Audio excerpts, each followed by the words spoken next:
Hanggang ngayon ay hindi matapos ang usapan sa social media ng dalawang nagmamahalan na nauwi sa trahedya ang kanilang buhay. Mula sa naging post ni Ivan Ronquillo, "Susunod ako sa iyo at makakasama na kita." Ito po ay posted sa kanyang Facebook at tila hindi ito nabigyang atensyon o pansin ng kanyang mga mahal sa buhay. Iyan ang naging post ni freelance model na si Ivan Ronquillo sa Facebook nitong Martes, November 18.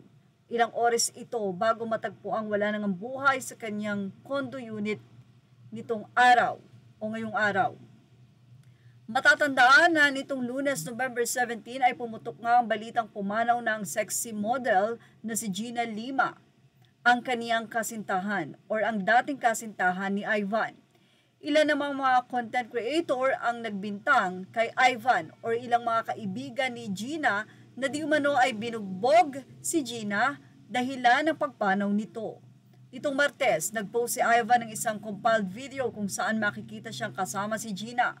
Kalakip ang mensaheng, "Mahal na mahal kita, Gina, hindi ko kaya na wala ka sa tabi ko.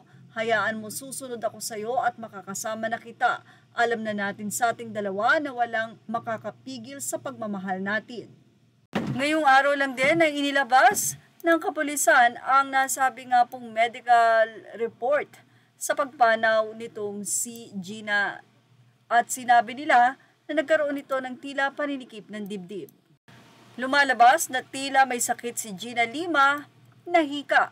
Ayon din to sa ilang mga netizen sa komento at sa ilang mga kaibigan na ibinahagi ito na ngayon nga ay nagagalit sa mga kaibigan ni Gina Lima dahil na rin sa pagbibintang dito kay Ivan na tila hindi kinaya ang mga sinabing pagbibintang kaya naman ito ay nagpatiwakal.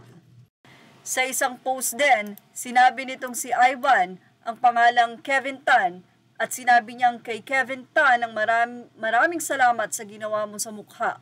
Justice na rin bahala sa iyo at maraming salamat sa pagkalat ng maling impormasyon.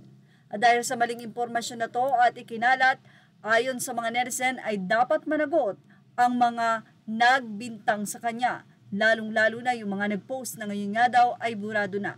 Ito ay ilan sa mga kaibigan di umano ni Gina Lima na hindi alam ang katotohanan.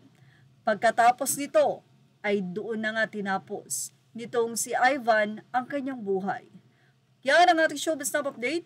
Images are all credit to the rightful owners. Thank you for watching Showbiz Now.